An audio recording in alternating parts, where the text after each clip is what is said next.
sei se vocês devem estar ansiosos pro lanchinho, né? Porque o Thiago já adiantou que vai ter um lanchinho. Até que venha o restante do pessoal, eu gostaria de 2 voluntários que não me conhecem e que não se conhecem. Um para sentar aqui e outro para sentar aqui. Pode ser, irmão? Então vem aqui você.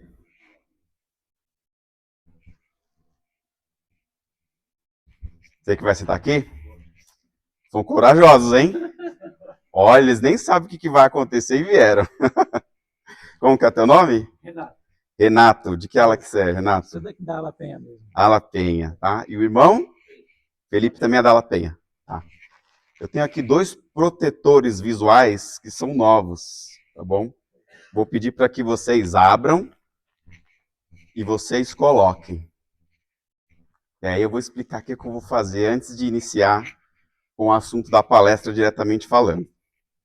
Mas primeiro vocês têm que colocar. Todo mundo está escutando bem eu aí? Inclusive lá no fundo? Isso, pode abrir e colocar, tá bom? Podem ficar tranquilos porque eu não vou beliscar, não vou morder, não vou furar, mas eu vou fazer uma experiência com vocês.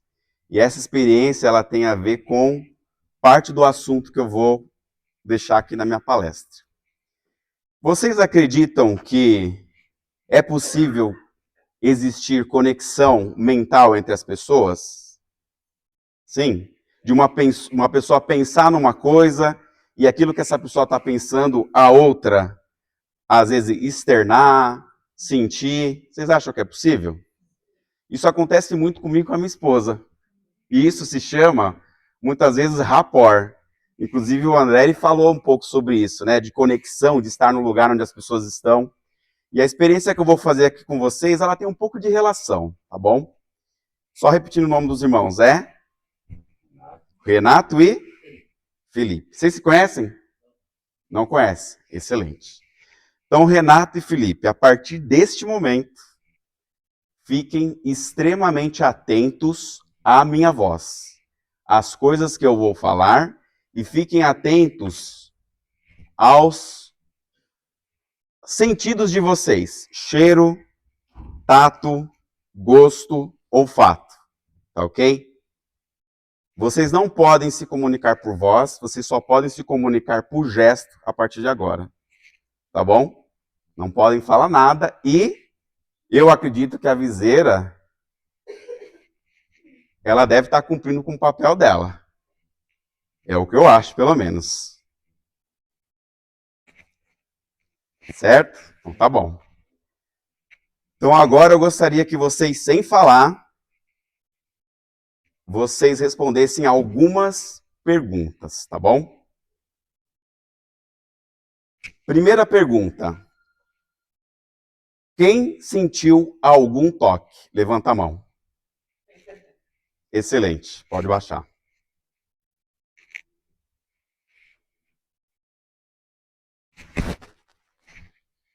Quero saber quantos toques que vocês sentiram agora. Levantem a mão e apontem. Ótimo. Para finalizar, então, coloquem a mão na onde foi esse toque. Excelente. Uma salva de palmas para eles, né? Pode tirar a venda. Vocês não entenderam nada, mas eles entenderam. Tá bom? E isso é o mais importante. Obrigado, irmão. Podem sentar no lugar de vocês. Olha, vocês têm muita conexão e nem se conhecem. Então, uma das coisas que eu tenho facilidade de fazer é gerar conexão entre as pessoas. Além de tudo aquilo que o irmão anunciou que eu faço, eu também gosto de ilusionismo, tá? Na realidade, isso aí é uma técnica de mentalismo. Através da comunicação, a gente consegue influenciar as pessoas. E eu gosto muitas vezes de dar nas minhas palestras, eu gosto de fazer na abertura da palestra esse tipo de coisa para chamar a atenção de vocês. Então, eu gostaria que vocês estivessem bem conectados comigo, porque o assunto da minha palestra hoje, eu vou falar sobre 7 chaves que podem ajudar a nós destravarmos as nossas carreiras. Independente, eu coloquei carreira profissional, mas esses atributos, eles ajudam na carreira profissional, ajudam para quem quer empreender, ajuda para quem é solteiro e está procurando um grande amor, tá? Desde que use da maneira correta. Como também pode atrapalhar se não for utilizado da maneira adequada, tá bom? Então, a primeira chave que eu tenho para trazer para vocês, se o meu passador de slide funcionar,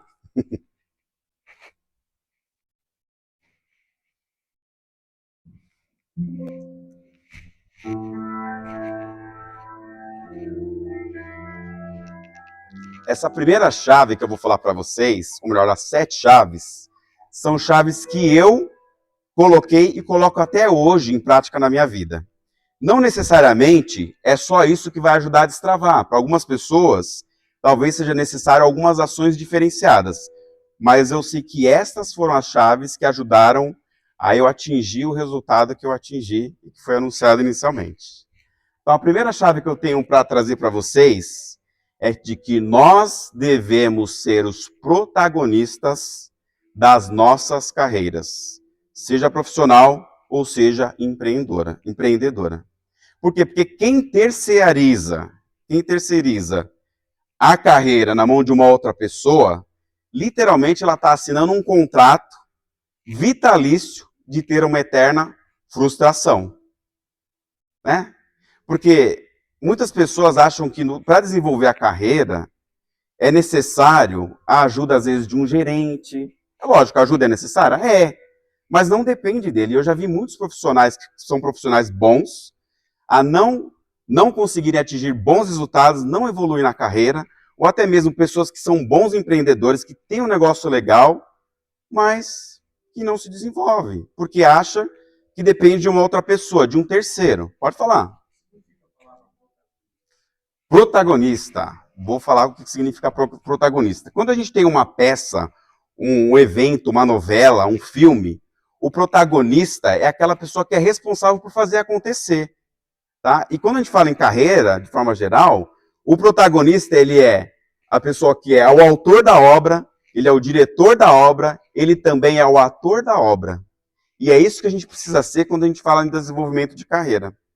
Por um tempo, lá no começo da minha carreira, eu achava que eu não tinha muita oportunidade, que meu gerente não olhava para mim.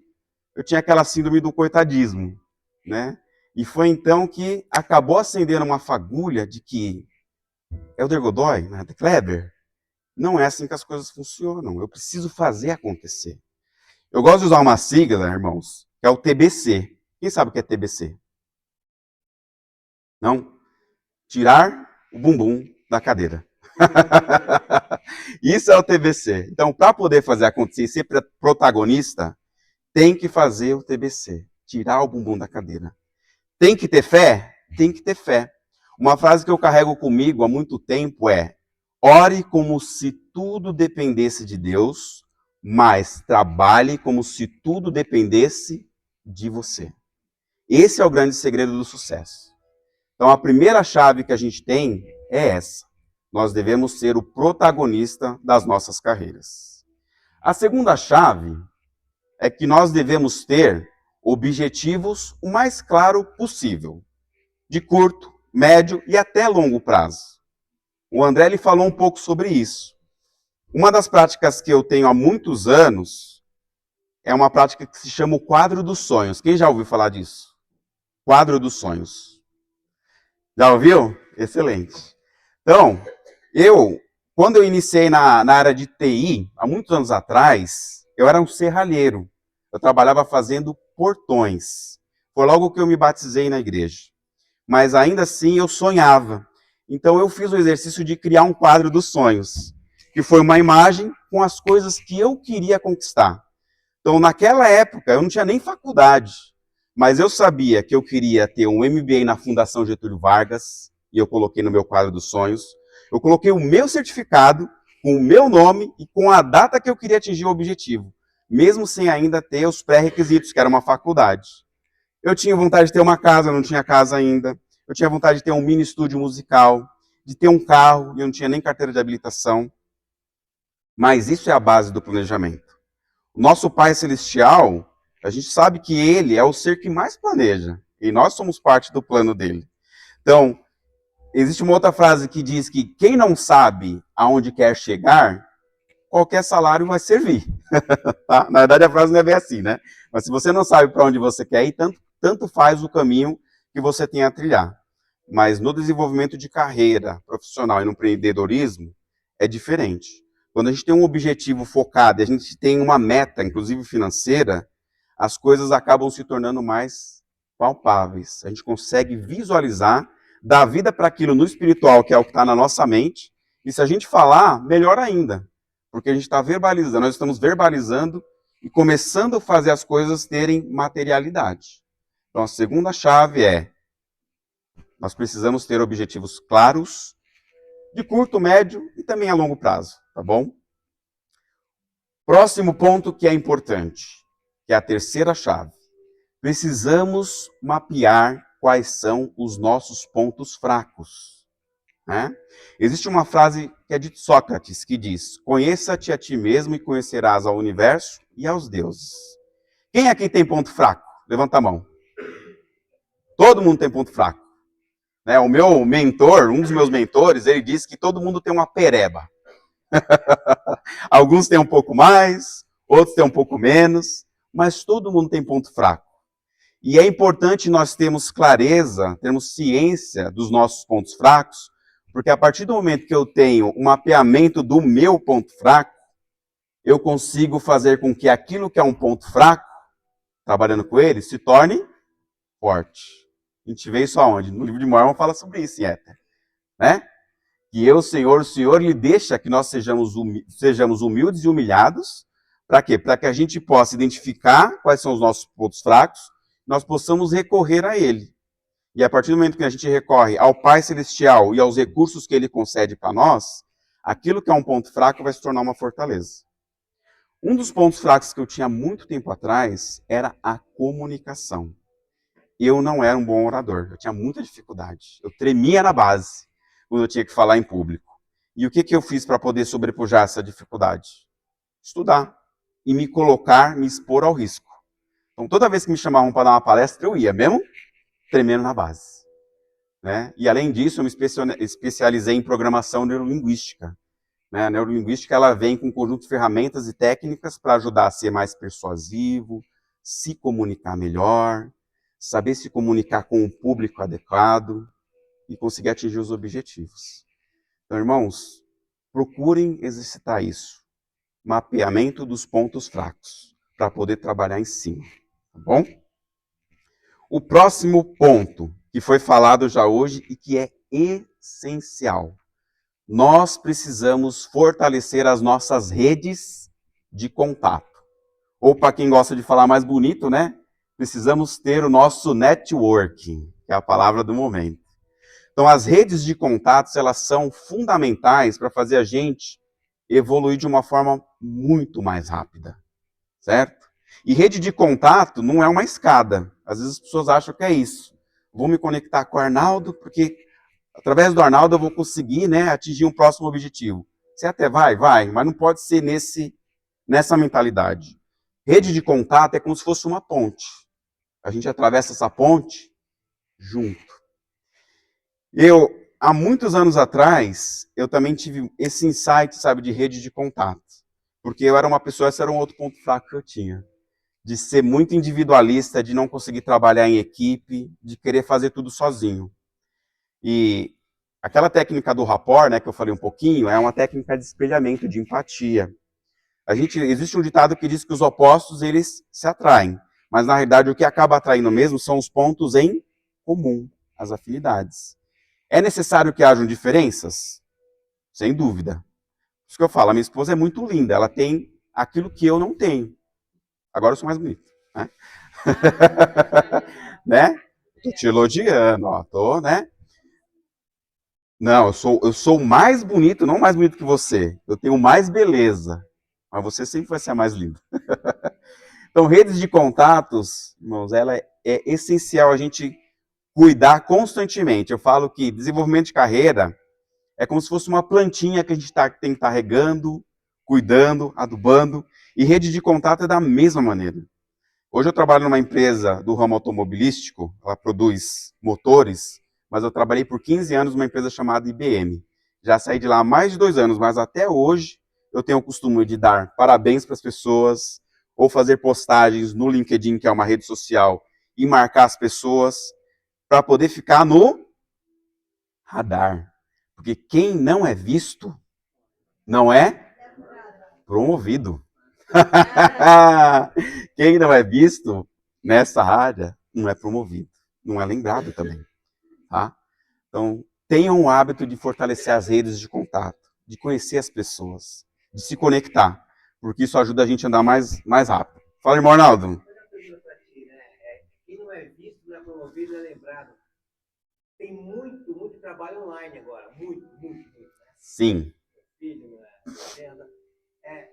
Existe uma tendência, assim, as pessoas que ficam só no online, elas produzem resultados bons no online. Sim. Mas os gestores não conhecem isso, conhecem na telinha lá, a pessoa e tal, né? Seria importante ter uma forma meio híbrida, assim, para as pessoas também estarem no posto de trabalho, interagir ali, para que eu tenha confiança como gestor. Eu conheço você assim, pessoalmente, não só na telinha, né? Para poder te promover, por exemplo. Esse seria o mundo ideal, tá, Arnaldo? Realmente seria o mundo ideal. Mas não tendo esse tipo de situação promovida pela empresa, faça acontecer, seja o protagonista, como eu falei. Eu trabalho hoje numa escala, 2 vezes por semana eu vou para a empresa e o restante eu trabalho home. A minha gerente, eu tenho ela há 2 anos, ela é minha gerente. Ela não é nem daqui do Brasil, ela é do México. Ela não sabe nem quem é o Kleber pessoalmente. Mas a minha estratégia, eu tenho uma técnica que eu desenvolvi que chama Sem Querer Querendo, em homenagem ao Chaves, tá? O Sem Querer Querendo, essa técnica que eu desenvolvi, o que eu faço? Às vezes, eu posto algumas coisas na rede social como uma isca, para chamar a atenção dela. E eu vejo se ela está me olhando ou não. Então, uma vez por semana, a gente tem uma conversa que a gente chama de one-on-one, né? Que é os nomes chiques que eles usam. E ela comenta, nossa, fala em espanhol, né? Em inglês, na realidade, a gente conversa em inglês. Eu vi que você participou de um evento tal, que legal. Então, é uma das maneiras que eu faço para me tornar materializado por ela. E um outro ponto é provocar nas pessoas que têm influência e que eu conecto pessoalmente, bons feedbacks para chegar até o ouvido dela. E eu consigo fazer isso através da quê? Da comunicação, da influência. Boas empresas geralmente possuem plataforma de desenvolvimento de carreira, onde você pode dar um feedback, né, dar ali um reconhecimento para a pessoa, ou fazer algum comentário. Então, essa é uma outra dica também, tá, pessoal? Usem desses recursos para quem trabalha em empresa privada e que tem, sabe, plataforma de desenvolvimento, é importante usar. Às vezes as pessoas não usam e falam, isso é coisa para gringo ver. É coisa para gringo ver? Na maioria das vezes até pode ser. Mas o RH gosta e o RH quer que você faça isso. E quando a gente faz, quando nós utilizamos desses recursos, nós atingimos um outro ponto que é uma das chaves que eu vou falar agora. Já, tá bom? Mas assim, saia fora da caixa. Faça o TBC. Nem o André ali falou, né, da parte do currículo. Muitas vezes as pessoas fazem as mesmas coisas que todo mundo, né, de forma massiva. Pensa fora da caixa. Uma vez eu fui promovido na IBM, na empresa que eu trabalhava. Eu trabalhava num departamento que era o Command Center. Eu tinha muita vontade de me tornar um gerente de projeto, mas eu trabalhava num local que eles chamavam de aquário. Era uma sala fechada, com um telão do tamanho dessa parede, e eu não tinha visibilidade da área de projetos. E eu aceitei um desafio novo de gerar um relatório. E nesse relatório eu passava a situação de cada um dos projetos da companhia para as pessoas que estavam ali dentro. Mas a pessoa que mais importava para ajudar na minha carreira não recebia. Aí um dia, estava lá mandando um e-mail, ia gerar um reporte, eu pensei, por que não copiar, por exemplo, o Arnaldo, que é o líder da área de projetos que não sabe nem que eu existo. Aí o que eu fiz no meu e-mail? Sem querer querendo, eu botei o nome do Arnaldo e eu coloquei no meu e-mail um recurso que chama aviso de leitura, para ver se ele ia ler o meu e-mail. Eu mandei, no caso foi o Marcelo Utra, né, mas eu estou usando o Arnaldo. A pessoa leu o e-mail e depois de um tempo eu mandei mensagem para ela, falei, olha, eu te copiei sem querendo aqui nesse e-mail, eu vi que você acabou lendo tudo. O que você achou do conteúdo? E aí o Ultra, ele é carioca, né? Ele falou, rapaz, Eu não sabia que vocês geravam esse relatório aí. Eu achei excelente. Falei, então você quer que eu passe a te copiar semanalmente nesse reporte? Eu falei, com certeza eu quero, isso vai me ajudar. Porque o Arnaldo, né, o Ultra, né, ele fazia a gestão dos gerentes de projetos. Então eu falei para ele, vamos fazer melhor então? Me passa a relação dos seus gerentes de projetos, que eu copio você e os seus gerentes de projetos. Adivinha quem passou toda semana ser visto pela área de projetos? Joe, eu.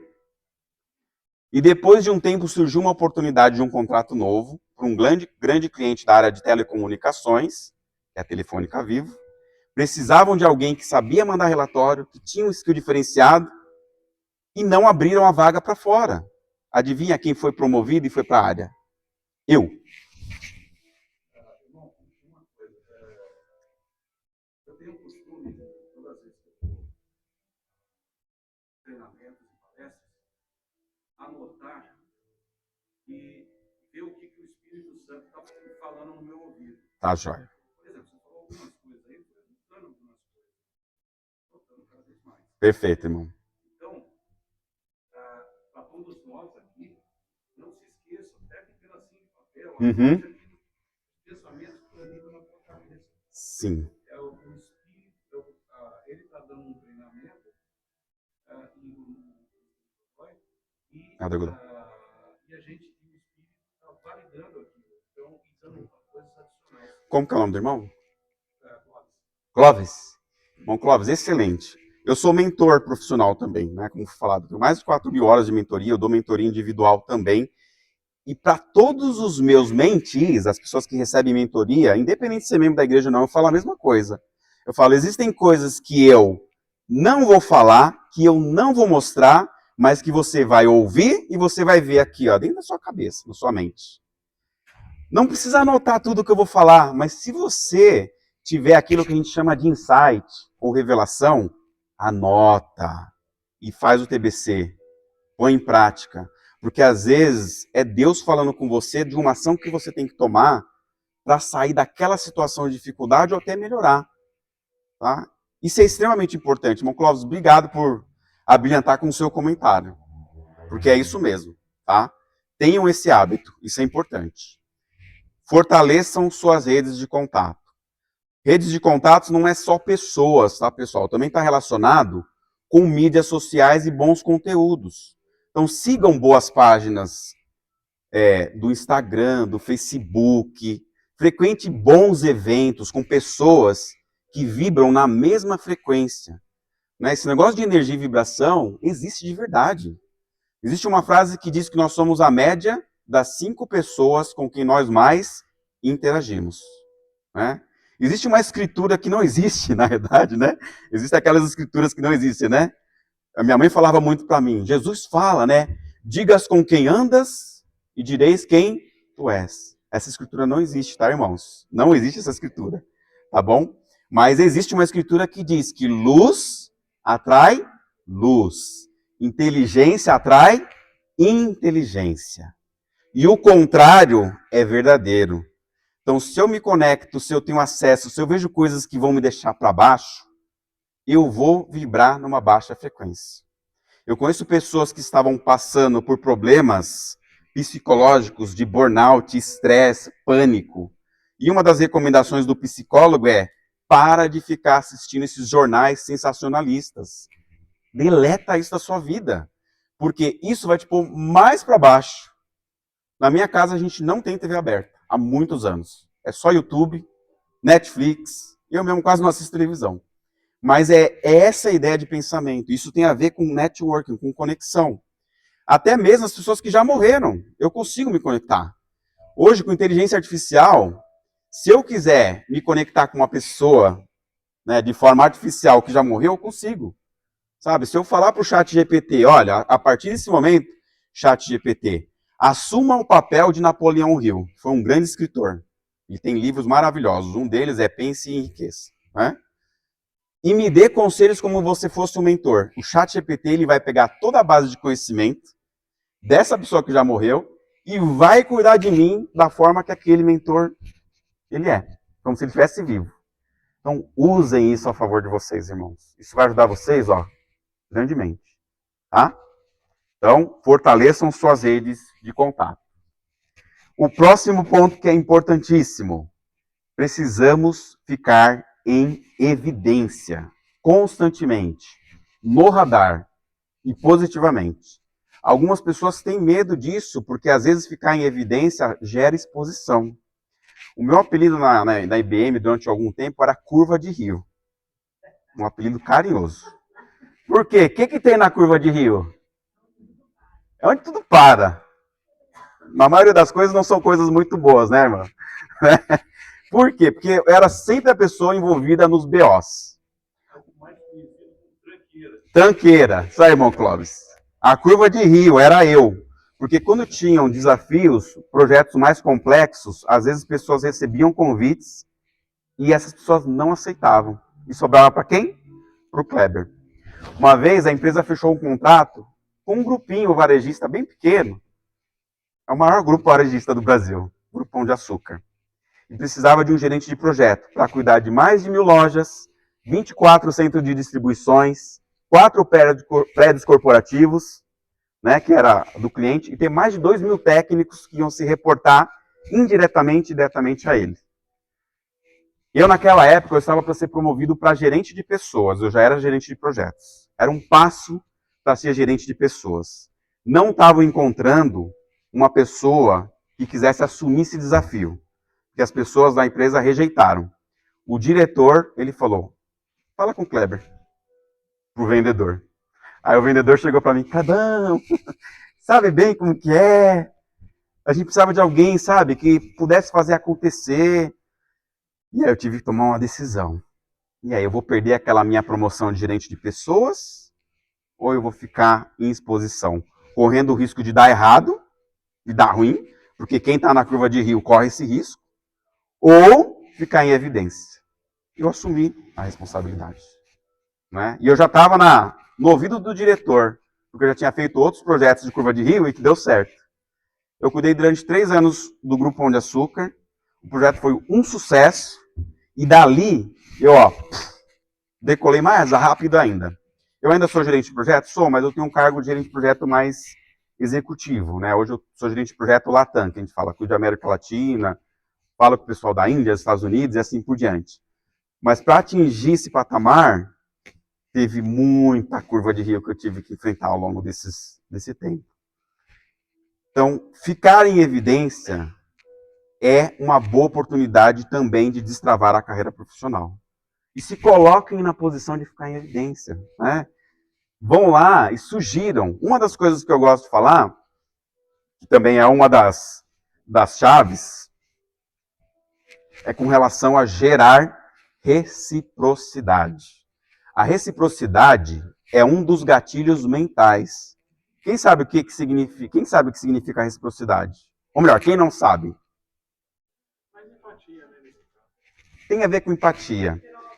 Uma troca, exatamente.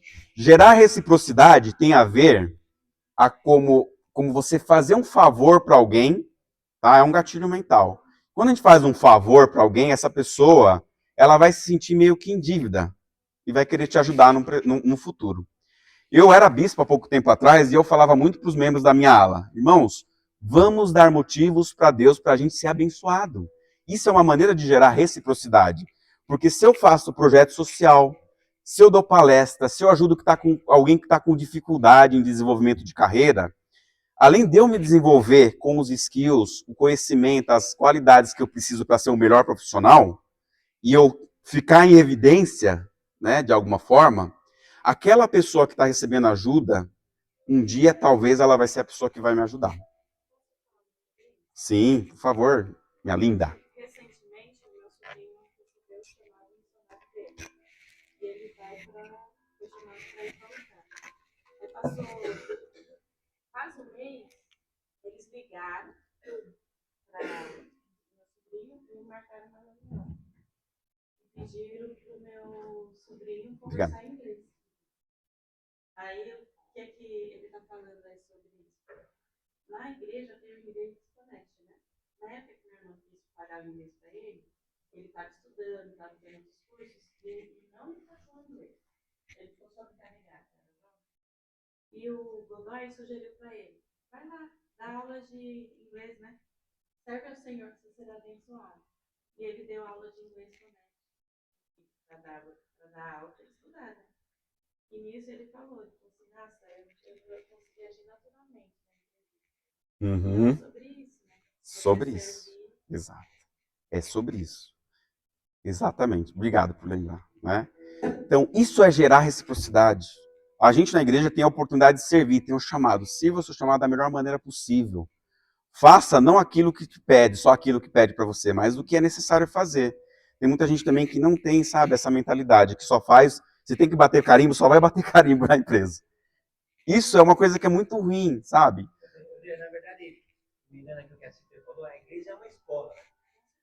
Estava comentando aqui com o presidente, um missionário retornado que faz, né, o seu trabalho lá, 1 ano e meio, 2 anos, e ele volta e procurou ser minimamente um missionário, né, correto ali, ele ganha tanta habilidade, tanta skill, né, assim, na vida, que ele pode não ter tido assim, um trabalho nessa da missão, mas se ele puder colocar isso no currículo, Uhum. ele pode vir a ser um ótimo funcionário. Sem dúvida. Sem dúvida. Se destaca demais. Eu sou um exemplo vivo disso, tá, Arnaldo? Excelentes comentários. A última chave que eu tenho para compartilhar com vocês é com relação a ter um ou mais mentores, ok? Porque um mentor é uma pessoa que vai pegar na sua mão e vai te ajudar a você atingir bons resultados sem você bater cabeça, né? O meu mentor, ele tem uma frase interessante. Ele fala, pensa grande, não negocia seu passe, e se não negocia seu passe, é assim, valorize o seu passe, não se venda por qualquer valor, né? E o terceiro ponto é cola com quem já fez. O mentor do meu mentor é o Flávio Augusto. Flávio Augusto, quem conhece, né, é uma das pessoas mais ricas do Brasil. Então hoje, indiretamente, eu estou conectado com o Flávio Augusto, recebendo informações dali da fonte, e isso tem me ajudado muito. Então, eu, por muito tempo, atuei como mentor para muitas pessoas, e eu recebi muita mentoria. O Arnaldo mesmo é um dos mentores que eu tenho. Ele é, porque é uma pessoa que faz muito tempo que eu tenho conexão com ele, ele me convida para as palestras, já deu muitos insights, e é uma pessoa que eu tenho muita gratidão, eu tenho reciprocidade por ele, muita dívida por ele, né? E então, alguém perguntou alguma coisa? Não? Então, os mentores, eles são literalmente os atalhos vivos para o futuro que você quer construir. E a outra coisa também que eu gosto de falar é que o conhecimento que você ainda não tem, ele pode estar na pessoa que você ainda não conhece. Então, mentoria é fenomenal, irmãos. Procurem ter mentores, sabe? E mentoria, ela é muito específica, como eu falei. Todo mundo tem uma pereba, todo mundo tem uma dificuldade. Então, pega aquilo que você tem, aquela dificuldade que você tem, que você sente que precisa melhorar, vê quem, de repente, tem aquela habilidade e cola nele, para poder colher. Também. É. É. Sim. É que eu sou mentor e sou coach formado também pelo Instituto Brasileiro de Coach. Existe a figura do coach. O coach é o técnico, né? Ele é generalista, ele pode ajudar qualquer pessoa através do uso de ferramentas, técnicas, de perguntas. E principalmente com esse incentivo ali. O mentor, além de também ter essa atribuição de ajudar, mas é uma pessoa especialista no assunto, naquilo que você quer buscar. Então, com o mentor, assim, não tem muita, será que vai dar certo? Não, o mentor fala, faça isso, trilhe esse caminho, você não vai bater cabeça. É específico, o mentor, ele é específico. Hã? É especialista numa área. Isso, é especialista numa área, tá? Um determinado assunto. Às vezes a pessoa, ela até é mentor e ela não sabe, porque ela só tem um bom coração de ajudar e tudo mais. E nem essa semana eu conquistei a minha certificação formal do Instituto Brasileiro de Coach como mentor, né? Mas há mais de 15 anos eu já faço mentoria. Eu já ajudo pessoas com desenvolvimento de carreira. Eu recebi um depoimento de um amigo meu, que mais ou menos lá em 2018, a minha gerente na época, conhecendo que eu gostava de ajudar, ela falou para mim, Kleber, tem o Wilson Cabral aqui, ele tem vontade de se desenvolver na área de projetos, mas precisava de alguém, sabe, pudesse dar um drive para ele, um direcionamento. Eu sei que você gosta disso. Você podia fazer isso pra gente? Beleza, eu fiz. Conectei com ele. passei tudo o que eu sabia, adquiri amizade, tenho amizade com ele até hoje, e ele hoje, ó, decolou na carreira dele. Ele, além de ter se tornado gerente de projetos, hoje ele tem um cargo de Duct Manager, né? Que é um nome bonito. Ele cuida de um cliente específico na empresa que ele trabalha, e ele colocou um depoimento que se não fosse a mentoria naquela época, talvez ele não tinha destravado algumas coisas que iam fazer ele evoluir. Irmãos, tenham um mentor. Para quem vê o Kleber hoje aqui falando, com a bagagem que eu tenho e tudo mais, mas ainda assim cheio de perebas, né? Não imagina o tanto de coisa que eu passei na minha vida. Eu me tornei membro da igreja em 1998. Eu vim de uma família muito humilde. Até os meus 12 anos de idade, eu ainda dividia a cama junto com meu irmão no mesmo quarto dos meus pais.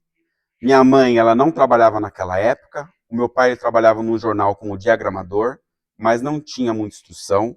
Estava com risco de perder o emprego dele porque não conhecia de informática.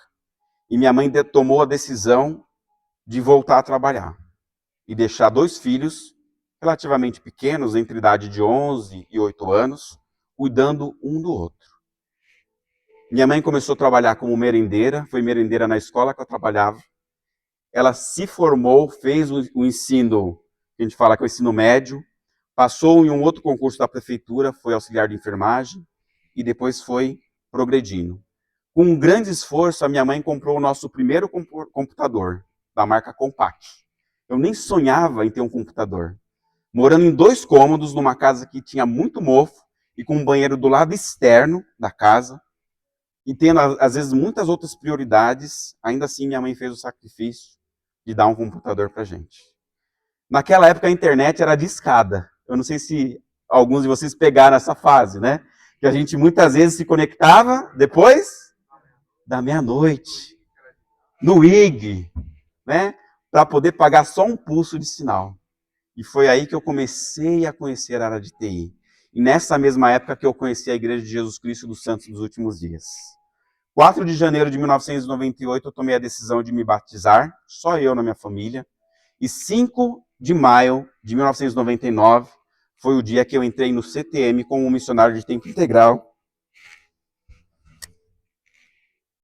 E comecei a usar esta plaqueta. Exatamente ela. Servi por 2 anos na Bahia. Era um bicho do mato. Nunca tinha andado de avião. Apesar de morar em Guarulhos, nunca tinha visto um boi de perto. Na minha primeira área da missão, um boi correu atrás de mim. Lá em Catu, no interior da Bahia, eu fiquei traumatizado, com medo. Imagina a cena. E meu companheiro rindo de mim. Mas a missão, para mim, foi um grande divisor de águas. Antes da missão, né, eu era serralheiro, eu fazia portões, grades, trabalho pesado, mas um trabalho digno. Aquilo que a minha mãe havia me ensinado desde a minha infância. O meu pai sempre falava para mim, a gente morava num bairro que era perigoso. O apelido do bairro era Barroca. Né? Por quê? Porque era um bairro que ficava... Você também mora na Barroca? Ah, o seu apelido é Barroca? Seu sobrenome é Barroca? Olha que coincidência, né, irmão? Só conexões hoje, hein, ó. O bairro que eu morava chamava Barroca, tá? E esse bairro ele ficava meio no vale, assim, sabe? Lá embaixo no vale. E na frente da minha casa tinha um rio aberto, a céu aberto. Algumas vezes eu não cheguei a presenciar, mas a minha mãe disse que por algumas vezes eles viram corpos boiando ali, porque era muito perigoso. Eu me lembro que quando eu era pequeno, eu tinha aqui na casa da minha avó, que ficava um pouco mais à frente. Dependendo do horário, a gente não podia sair de casa. E o maior medo do meu pai era de que eu me desviasse do caminho. O meu pai, ele tinha tanto medo das coisas que ele comprou o primeiro videocassete com consórcio. Imagina só, pagar 3 anos para ter um equipamento. E ele foi contemplado no consórcio e ele guardou o videocassete, deixou escondido no guarda-roupa, com medo de usar e alguém saber que a gente tinha um videocassete e roubar a gente. Quando eu descobri que a gente tinha um videocassete e que ele permitiu ligar, aquele videocassete ele já era obsoleto, ele era velho, ele não funcionava direito. Eu fiquei tão bravo. Mas meu pai, fazer o quê? O meu pai, ele veio de uma infância também difícil. O maior conselho que o meu pai dava para mim era: filho, Não dê sopa pro azar. Não vacila. Minha mãe falava muito. Quem se mistura com porco vai comer farelo. Mas meu pai sempre falava, não dá sopa pro azar. Esse foi o ensinamento que ele me deu. E de tanto ouvir aquele mantra de não dar sopa pro azar, chegou um determinado momento na minha vida que eu pensei, se eu não tenho que dar sopa pro azar, eu tenho que dar sopa para quem? Para sorte. Porque existe um ditado que diz que nós temos internamente dentro de nós 2 lobos, certo? E eu gosto de falar que esse lobo é a sorte e o azar. E o lobo que vai mais dar atenção pra gente é aquele que a gente alimenta. Então, com esse mindset, depois de conhecer a igreja, de fazer missão, eu comecei a desenvolver esse método que se chama sopa para sorte, inclusive. De fazer tudo o que está ao meu alcance para atingir os meus objetivos. E comecei a progredir com relação a isso. Eu voltei da missão, chegando na igreja eu achei um banner na minha ala, falando, olha, tem um curso na ETEC de eletrônica. Falei, poxa, eu gosto de eletrônica, eu vou fazer eletrônica. Fui lá, me inscrevi no curso, passei na 21ª posição na Escola ETEC, no Centro Paula Souza, aqui na Vila Maria, e comecei a cursar eletrônica. Um dia, uma pessoa chamada Ricardo Godoy, ele foi na sala e falou, olha, a empresa que eu estou trabalhando está com estágio aberto. Quem tiver interesse, manda um e-mail para esse endereço aqui. Todo mundo da sala se candidatou, todo mundo foi lá e fez a prova, mas só uma pessoa passou. E essa pessoa foi eu. Eu fui contratado para ser um estagiário naquela empresa. Às quintas-feiras, eu ainda estava estudando, eu chegava atrasado nas 2 primeiras aulas. Nas 2 primeiras aulas, aquela aula de uma professora chamada Neuza, que só acontecia de quinta-feira, eu tinha que vir de Santo Amaro, que era muito longe, e não conseguia chegar no horário. Aí um dia a professora falou para mim, ó, aqui atrasado você não entra. Eu falei, professora, estou estagiando, eu preciso estudar, né? E o estágio é longe. Ela falou, mas tem que chegar no horário, tem que ter compromisso. Tá bom. Sempre gostei de andar bem vestido, num padrão missionário, que é o padrão que a gente usa, geralmente camisa branca. Eu tinha pego uma raiva daquela professora, porque eu falei, caramba, eu estou estudando. E aí um dia eu estou na escola, descendo a escada, passo a passo, e adivinha quem eu vejo subindo na escada? A Neuza, a professora. Só que aquele dia eu olhei para ela com um olhar diferente. Enquanto eu estava descendo a escada e ela subindo, eu vi que ela tinha um sorriso diferente. Quem é membro da igreja sabe o que isso significa. Porque os membros da igreja de Jesus Cristo, eles usam uma roupa, que é uma roupa sagrada, que se chama garment. E antigamente, né, os garments, eles tinham, parecia um sorriso. A gente falava que era o sorriso Mormon. Ou da eternidade, né? E aí me veio um insight. Eu falei, professora, gostei do seu sorriso, né? Sem querer, querendo, vou testar, né? Falei, gostei do seu sorriso. Ela olhou para mim. Oh, nossa! Eu tava de camisa branca. Você também tem sorriso? Tenho! Olha o rapport, a conexão. E ela falou, você é membro da igreja? Eu falei, eu sou, professora. De que lugar você é, Kleber? Eu sou da Estaca de Assanã. Ué, mas eu nunca tive lá. Eu também sou da Estaca de Assanã. E ela perguntou, mas como que você conheceu a ETEC? Eu falei, eu fiz missão, voltei da missão. Aí eu achei, na parede da minha ala, da capela, tinha um banner falando do curso aqui. Eu me inscrevi e passei. Ela falou assim, Kleber, tô arrepiada. Você sabe por que você está aqui hoje? Por conta de mim. Porque eu peguei os cartazes do vestibulinho da ETEC, entreguei na estaca e a estaca distribuiu nas alas. A partir daquele momento, a minha pior inimiga da ETEC passou a ser a minha melhor amiga.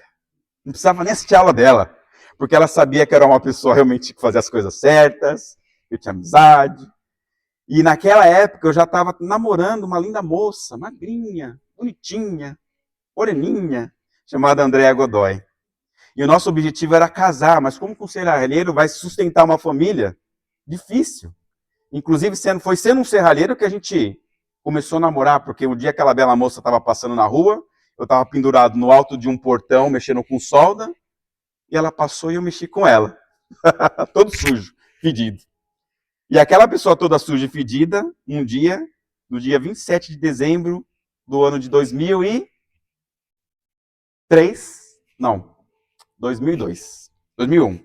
Foi o ano que eu voltei da missão. Eu estava na minha casa, sujo, fedido, cansado do trabalho pesado, e o telefone tocou. Eu atendi o telefone e uma bela voz falou para mim: "Você é o Kleber?" Falei: "Sou." "Olha, a gente tem uma telemensagem para você." Quem sabe o que é telemensagem aqui? Levanta a mão. Quem já recebeu uma telemensagem aqui? Olha, que legal. Para os mais novos, antigamente a gente tinha um recurso chamado telemensagem. Tá? A gente estava em casa, alguém ligava e falava: tem uma telemensagem para você aqui, você pode escutar? E aí tinha uma mensagem com uma música de fundo, bonita, e eu recebi uma telemensagem. De tudo que foi falado na telemensagem, a única coisa que ficou gravada na minha mente foi, ouvindo ao som de Shania Twain: "Você é simplesmente lindo." Ah! Eu falei: "Me fala o nome dessa pessoa." E a mulher falou assim: "Calma, eu preciso saber se ela vai liberar." E foi então que a gente acabou se conectando e começamos a namorar. Eu com 22 anos de idade, missionário retornado, e ela, uma moça com 16 anos. Nem passou no jazz. Na época, a minha mãe ficou assim: "Mas nossa, minha mãe não é da igreja. Ela é tão nova." Mas deu certo. Não tinha nada de errado, ela estava na idade que podia namorar. E a mãe dela, vai lá, a mãe dela era coach, viu, irmã? Era coach. Deu incentivo. Nós nos casamos no ano de 2004, mas o nosso objetivo é: Kleber, você precisa primeiro entrar na área. E eu consegui o estágio em janeiro de 2004. Em maio de 2004 a gente casou. Ainda a situação não era fácil, irmãos. Era difícil. Pensa num cara duro. Eu ainda não era a beleza que eu sou hoje, tá, irmãos? Eu tinha um problema, eu era queixada, a minha mordida era errada, tá bom? Era assim, tive que fazer uma cirurgia que chama cirurgia ortognática, e hoje na minha cara eu tenho mais de 30 parafusos e 7 placas de titânio e uma cabecinha de serra que ficou alojada. Por que eu fiz a cirurgia? Não foi porque me chamavam de queixada na empresa, de boca de sinuca, de moleque gaveta, moleque piranha, não foi por isso, tá? Eu sofria tudo isso, mas não foi esse o motivo. O motivo da minha cirurgia foi porque eu estava começando a ter problemas no estômago, porque não mastigava direito a comida, minha postura corporal também não era adequada, e eu estava começando a ter problema de ATM. E quando eu passei na dentista, ela falou: "Você vai ter que fazer essa cirurgia." Foi uma cirurgia muito traumática, a ponto de mudar a minha fisionomia, e eu ter que conquistar a minha esposa de novo. Um cara feio, ter que conquistar uma linda moça, né? Isso foi antes, e depois um cara um pouquinho bonito, conquistar de novo. Mas aí eu passei no estágio e nós nos casamos. Nossa lua de mel, eu não sei se eu conto. Acho que eu tenho vergonha de contar, posso expor ela. Será que eu conto? Conto ou não conto? Então vai. Conta!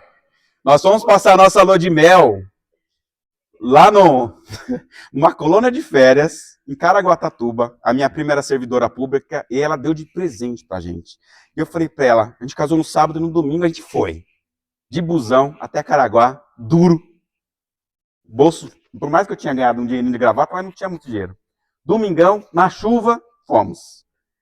Pegamos o ônibus na rodoviária de Caraguá até a colônia e ela não estava muito afim de ir. Aí o táxi parou na frente da colônia. Pensa aquela visão linda. Um lugar bonito, bem cuidado, pintado. E eu falei pra ela: tá vendo? Pô, vem comigo que você passa de ano. E aí eu falei pro cara da portaria: ó, nós temos uma reserva aqui na colônia de férias do servidor público e nós vamos nos hospedar. Mas aqui não é a colônia de férias do servidor público, aqui é outra colônia. Mas aonde é a outra colônia? É ali. Irmãos, pense a visão do inferno. Chão de barro, prédio tudo mal pintado. Paramos lá no bar, porque estava chovendo, batemos. Não tinha ninguém para atender a gente, até que uma alma apareceu e falou: quem são vocês? Então a gente tem uma reserva aqui. Não, não tem não. E eu tô de saída, vou sair, vou lá pro centro. Calma, senhora, por favor. Ela conseguiu ver, realmente tinha. Nós fomos os únicos hóspedes que ficamos lá. Não tinha nenhum quarto nem limpo. Não tinha comida. No domingo, acabamos de nos selar do templo um dia antes. Um dia depois estávamos quebrando o dia do Senhor. comprando Dolly quente e Doritos, porque não tinha comida. E a gente precisava comer. Era tão difícil a situação que a gente estava andando e aí passou um hippie pela gente. Sabe o hippie que faz aquele artesanato? E a minha esposa viu aquele artesanato de colocar o nome no grãozinho de arroz e guardar. Eu já estou terminando, tá, irmão? Ela falou, poxa, eu queria tanto um desse. Mas eu falei, amor, eu não tenho dinheiro. Eu só tenho o ticket de papel guardado, porque naquela época o ticket era de papel. Eu falei, meu amigo, você pode fazer um negócio por aí, mas eu não tenho dinheiro, eu só tenho o ticket. Ele falou, meu irmão, hippie também come, né? Ah, então tá bom. Paguei com o ticket. E para finalizar essa parte, a gente era muito sem noção, né, nega? Segunda-feira, de manhã, chovendo, decidimos ir para uma praia que era do lado. Eu de sunga e camiseta, e a minha esposa de shorts e o maiô na parte de cima. Pegamos um ônibus público, lotado de pessoas que estavam indo trabalhar, e dentro do ônibus todo mundo olhando para aquela cena. Um casal. Pensa numa cena, só foi tudo errado, irmãos. Eu tava só de sunga, né? Mas beleza, vai, não era para falar. Mas já que você quis expor, você expõe. Mas, irmãos, a situação era difícil. E essa quebra de paradigma, essa mudança, ela me fez crescer muito. Quando eu trabalhei na primeira empresa que onde eu consegui o estágio, que era a Unis, eu passava todo dia na frente do prédio da IBM. Para quem trabalha com TI, área de informática, a IBM é um dos sonhos de se trabalhar. E eu sonhava em trabalhar lá. Todo dia eu passava na frente do prédio e eu falava, um dia eu vou trabalhar aqui. Um dia eu vou trabalhar aqui. E na minha mente era, ore como se tudo dependesse de Deus e trabalhe como se tudo dependesse de você. Essas 7 chaves que eu falei para vocês, eu já colocava em prática. O que aconteceu? Uma parte dos técnicos que trabalhavam na outra empresa, na Unis, foi para a IBM. Por conta da minha rede de contatos, eu consegui entrar na IBM, consegui trabalhar lá, e lá eu dei um grande salto, porque eu coloquei isso aqui muito mais em prática ainda. No dia 2 de fevereiro do ano de 2008, eu fui contratado na IBM como um técnico de campo, e eu comecei a decolar na minha carreira. Toda aquela situação de dificuldade, de às vezes ter que vender trufa, de às vezes ter que vender ticket, começou a amenizar. Toda aquela situação de pobreza, sabe, que a gente enfrentava, de muitas vezes não ter dinheiro para poder viajar, começou a melhorar. Só que eu comecei a colocar realmente tudo em prática. Orar como se tudo dependesse de Deus e trabalhar como se tudo dependesse de mim. Eu procurei obter educação mais formal, consegui materializar parte das coisas que estavam no meu quadro dos sonhos, como, por exemplo, fazer o meu MBA na Fundação Getúlio Vargas. Eu consegui tirar uma certificação profissional e internacional como gerente de projetos e fui decolando cada vez mais. Então, hoje, eu sou gerente de projeto Latinoamérica, tenho um cargo quase executivo, consegui conquistar a minha casa, os meus carros, consegui falar inglês, eu falo inglês também. E hoje eu estou aqui como uma testemunha viva de que quando a gente faz a nossa parte, Deus, ele faz a dele. Porque quando nós oramos, quando tudo depende de Deus, nesse mindset, e praticamos como se tudo dependesse de nós, aquele Deus, que é o Deus do impossível, ele pode fazer todo o impossível, porque eu fiz tudo o que é possível. Eu só vou compartilhar com vocês um pequeno vídeo que vai mostrar um pouquinho da nossa timeline aqui.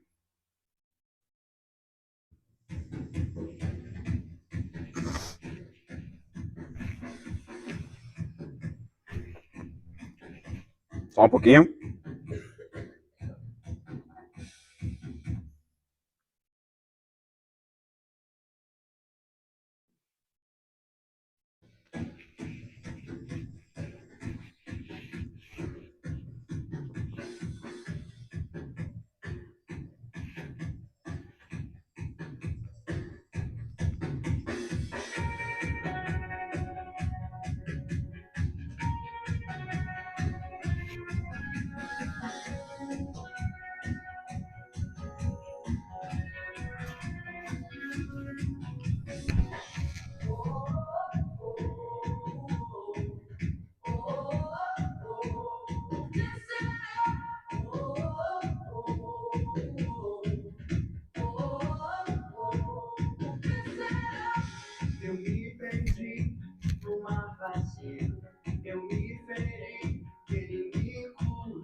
mim, porque fez isso.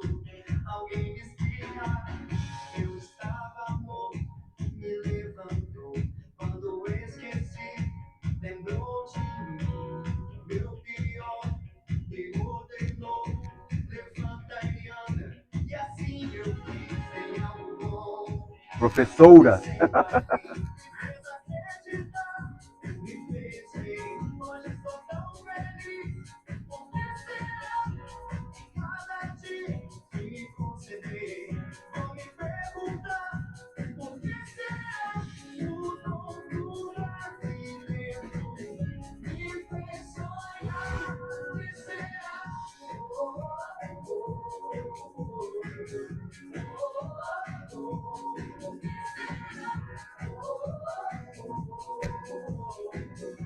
Eu sou ex-careca também, tá, pessoal? Na cova dos leões, nada sofri. Seu poder, ele me tocou. Eu estava longe, mas hoje aqui estou. Tem algo bom acontecendo aqui. Me fez acreditar, me fez ver. Hoje estou tão feliz. Porque será que cada dia que me conceder, vou me perguntar por que será nas minhas horas de tristeza vem me consolar. Por que será que em minhas noites mais escuras sua luz virá? Por que será o bom do me faz sonhar? Por que será?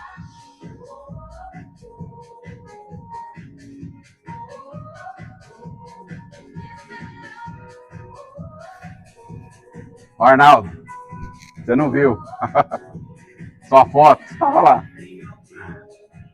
Acontecendo aqui, acontecendo aqui, acontecendo aqui, acontecendo aqui, acontecendo aqui.